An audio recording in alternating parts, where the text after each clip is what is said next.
What happens when America's sweetheart meets her match in an interview that spirals completely out of control? Today, we're diving into the explosive moment that left everyone speechless when Kelly Clarkson stormed off the Today with Jenna and Friends said after a confrontation that nobody saw coming. If you want to see more behind-the-scenes drama and celebrity moments like this, make sure to hit that subscribe button and let me know in the comments what you think really triggered Kelly's reaction. The morning started like any other promotional tour stop. Kelly Clarkson arrived at the NBC studios in her signature style, radiating that warm energy that made her America's first American Idol winner. She was there to promote her latest album and talk about her upcoming tour dates, what should have been a routine 15-minute segment that her publicist had arranged weeks in advance. Jenna Bush Hager welcomed Kelly with the usual pleasantries, complimenting her outfit and asking about her kids. Everything seemed perfectly normal as they settled into the familiar rhythm of morning television banter. Kelly laughed at Jenna's jokes, shared a funny story about her daughter's latest obsession with makeup, and even teased some exclusive details about her new music. "So, Kelly, your fans are absolutely obsessed with your new single," Jenna began, leaning forward with that practiced television enthusiasm. "But I have to ask about something that's been circulating online. There are rumors about some tension behind the scenes of your talk show. Care to address that?" Kelly's smile faltered for just a fraction of a second, but she recovered quickly. "You know, every workplace has its challenges, but I'm incredibly grateful for my team and the show we've built together." "Right. But specifically, there have been reports about your management style being, let's say, demanding. Some former employees have used the word toxic when describing the work environment." The temperature in the studio seemed to drop several degrees. Kelly's media-trained smile remained in place, but her eyes hardened slightly. "I think that's a pretty harsh characterization, Jenna. I have high standards because I care about putting out quality content for our viewers." "Of course, and nobody's questioning your dedication," Jenna continued, sensing she had struck a nerve but pressing forward anyway. "But when multiple sources are saying the same thing, doesn't that give you pause? I mean, there are stories about people being fired for minor mistakes, unrealistic expectations, staff members crying in bathrooms." Kelly shifted in her chair, her hands clasping together tightly. "I think we should probably focus on the music, don't you think? That's what I'm here to talk about." "Absolutely. But you've always been so open about your struggles and your journey. Your authenticity is what people love about you. So when there are these allegations about creating a hostile work environment, fans want to hear your side of the story." "My side of the story?" Kelly's voice had an edge now that wasn't there before. "Jenna, I've been nothing but professional and supportive to every single person who works with me. I don't know where these stories are coming from, but they're not accurate." Jenna consulted her notes, clearly not ready to let this go.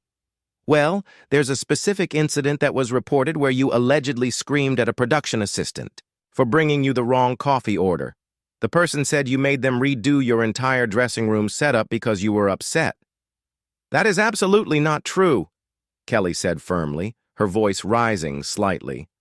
"I have never screamed at anyone on my staff about coffee or anything else. That's completely fabricated."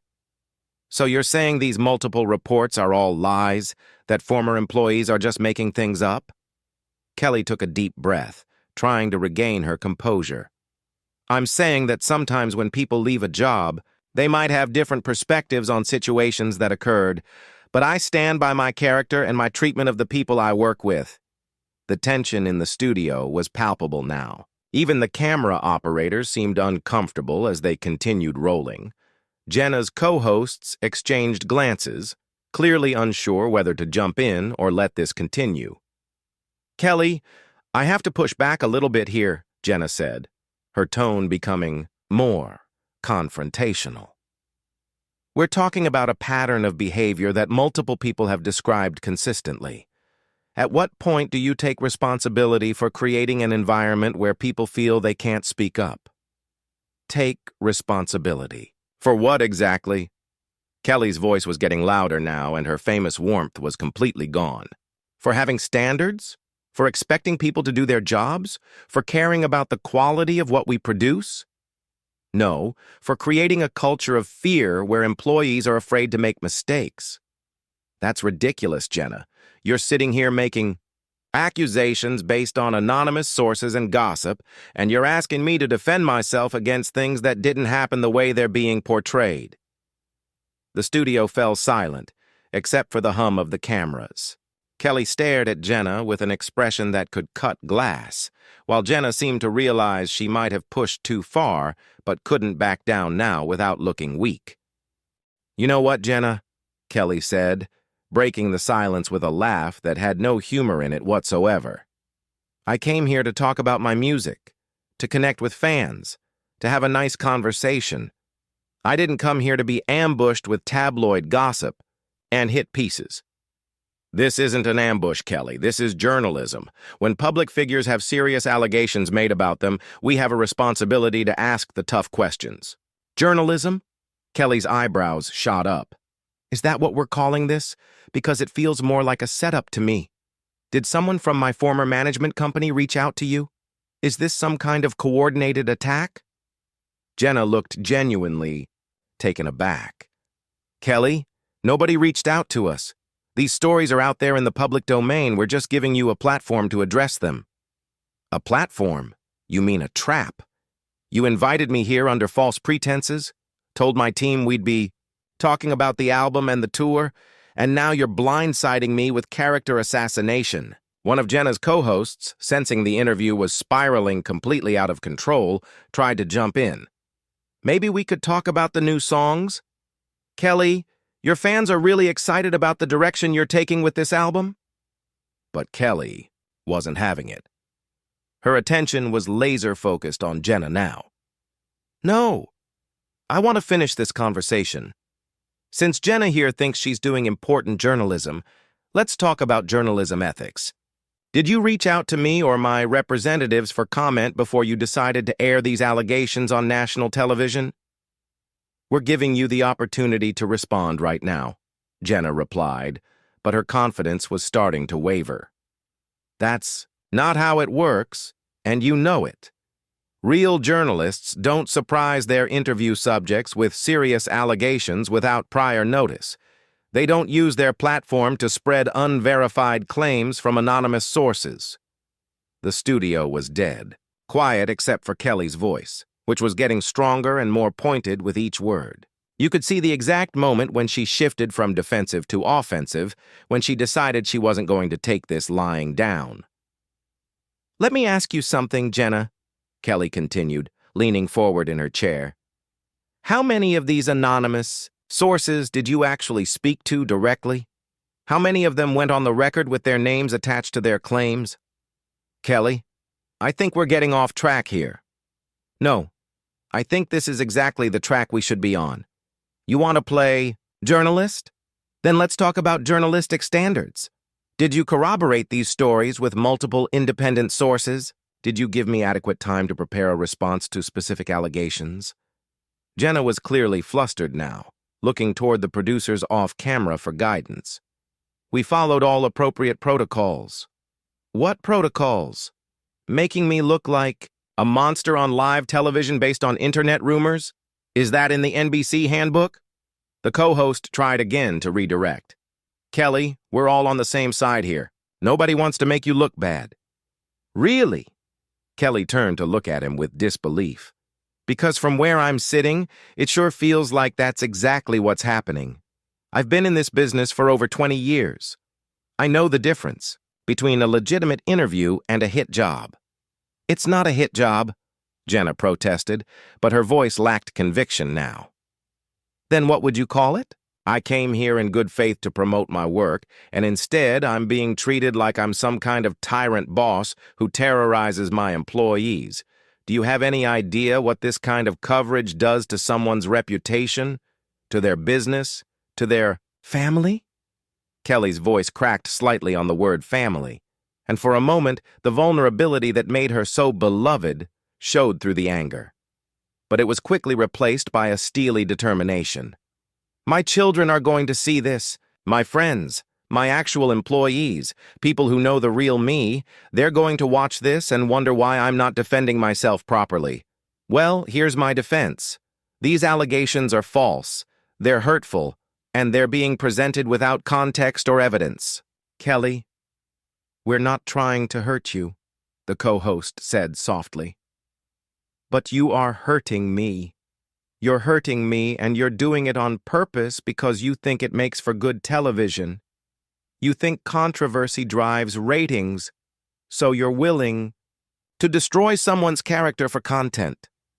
Jenna found her voice again, trying to regain control of the situation. That's not fair. We're asking legitimate questions about serious allegations. Legitimate questions? Kelly stood up abruptly, startling everyone in the studio. Jenna, let me ask you a legitimate question. Have you ever managed a team of creative professionals? Have you ever been responsible for a multi-million-dollar production with dozens of moving parts and hundreds of people depending on you for their livelihood? That's not relevant to whether you treat people with respect. It's absolutely relevant. You're sitting there judging my management style when you have no idea what it's like to be in my position. You have no understanding of the pressures, the responsibilities, the impossible standards that everyone expects you to meet while also being sunshine and rainbows every single second of every single day. Kelly was pacing now, her hands gesturing emphatically as she spoke. The camera operators didn't know whether to follow her movement or stay focused on Jenna, who looked like she wanted to disappear into her chair. Do you know what it's like? To have every decision you make scrutinized? Every conversation analyzed, every facial expression interpreted as evidence of your character? Because that's my reality, Jenna. That's the world you've chosen to contribute to with this ambush interview. Kelly, please sit down so we can have a civilized discussion about this. Kelly laughed bitterly. Civilized? There's nothing civilized about what you just did to me. You want to talk about toxic behavior? Let's talk about using your platform to spread unverified gossip about someone who trusted you enough to come on your show. The silence that followed Kelly's words was deafening. You could practically hear the collective intake of breath from everyone in the studio as they realized this interview had crossed a line that couldn't be uncrossed. Jenna sat frozen in her chair, clearly unprepared for Kelly to fight back this hard. You know what the real tragedy is here? Kelly continued, her voice now deadly calm in a way that was somehow more intimidating than when she was shouting. I actually respected you, Jenna. I thought you were different from the tabloid vultures who twist everything for clicks. I thought you had integrity. Kelly, I do have integrity. That's exactly why I had to ask these questions. No, integrity would have been calling my publicist yesterday and saying, hey, we want to address these rumors. Can Kelly prepare a statement? Integrity would have been giving me the courtesy of knowing what I was walking into. This? Kelly gestured around the studio with disgust. This is cowardice disguised as journalism. Jenna's co-host made one last desperate attempt to salvage the situation. Maybe we could take a quick break and regroup? Start fresh with the music discussion? Kelly turned to look at him with an expression of pure disbelief. Start fresh? Are you serious? You think we can just pretend the last 10 minutes didn't happen? You think I'm going to sit back down and smile and talk about my tour dates after being publicly humiliated? It doesn't have to be humiliation, Jenna said quietly. This could be an opportunity for you to set the record straight, to show your side of the story. My side of the story? Kelly's voice rose again. Jenna, I've been telling you my side of the story for the past 10 minutes, and you keep dismissing everything I say. You've already made up your mind about who I am based on anonymous gossip and internet rumors. That's not true. Isn't it? Because every time I try to explain or defend myself, you come back with another accusation, another anonymous source, another reason why I should be ashamed of myself. You're not looking for my side of the story. You're looking for a confession. The tension in the room was so thick you could cut it with a knife. Kelly stood there staring at Jenna, waiting for a response that never came. When it became clear that Jenna wasn't going to say anything, Kelly shook her head slowly. This is exactly what's wrong with media today. You've forgotten that there are real human beings behind these stories you're so eager to tell. You've forgotten that words have consequences, that reputations matter, that people have families and feelings and lives that extend beyond your segment. Kelly, we never intended to hurt you. But you did hurt me, Jenna. You hurt me in front of millions of people, and you did it deliberately. You made a choice to prioritize sensationalism over truth, drama over decency. Kelly walked over to where her purse was sitting beside her chair and picked it up with deliberate slowness. Everyone in the studio watched her movements like they were witnessing history being made. "I want to be very clear about something," Kelly said, turning back to face the cameras directly. "To anyone watching this who works with me, who has worked with me, or who might work with me in the future, I want you to know that I would never intentionally create an environment where people feel unsafe or unwelcome. Are my standards high? Absolutely. Do I expect professionalism and excellence? Without question. But I have never and would never abuse or mistreat the people who help make my show possible." Her voice was steady now, controlled, as if she had found her center again in the midst of the chaos. "And to the viewers who have supported me throughout my career, I want you to know that this is not who I am. This angry, defensive person you're seeing right now, this isn't me. This is what happens when someone tries to assassinate your character on live television without giving you a fair chance to defend yourself." Jenna finally found her voice again. "Kelly, we're giving you that chance right now." Kelly looked at her with something that might have been pity. "No, Jenna, you're not. You're giving me the chance to grovel, to apologize for things I didn't do, to validate your narrative. That's not the same thing." She adjusted the strap of her purse on her shoulder and took a deep breath. "I've spent my entire career trying to lift people up, trying to use my platform to spread positivity and hope. I've shared my struggles with depression, with divorce, with body image, because I wanted other people to know they're not alone in their pain. And this is how I get repaid? With character assassination disguised as journalism?" The co-host made one final plea. "Kelly, please don't leave like this. Let's find a way to end this on a positive note." Kelly looked at him for a long moment, and for just a second it seemed like she might reconsider. But then she shook her head. "You know what would be positive? If journalists remembered that their job is to inform, not to destroy.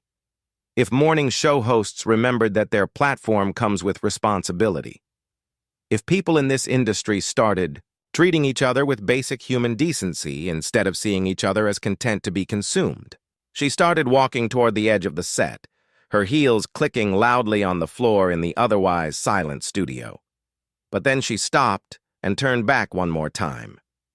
"And Jenna, the next time you want to ambush someone with serious allegations on live television, maybe make sure you have your facts straight first, because this isn't journalism. This is just cruelty with better lighting." With that, Kelly Clarkson walked off the Today with Jenna and Friends set, leaving behind a stunned studio, a speechless host, and a moment that would be replayed and analyzed for days to come. The cameras kept rolling as Jenna sat there in shock, clearly having no idea how to recover from what had just happened.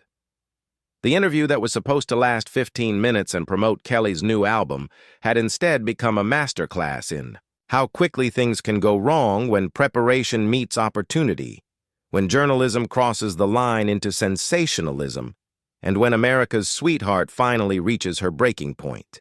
What do you think really pushed Kelly over the edge in this interview? Was it Jenna's aggressive questioning style, the lack of preparation, or something deeper about the way celebrity culture treats successful women? Let me know in the comments below, and don't forget to subscribe for more behind-the-scenes drama and celebrity moments that you won't see anywhere else.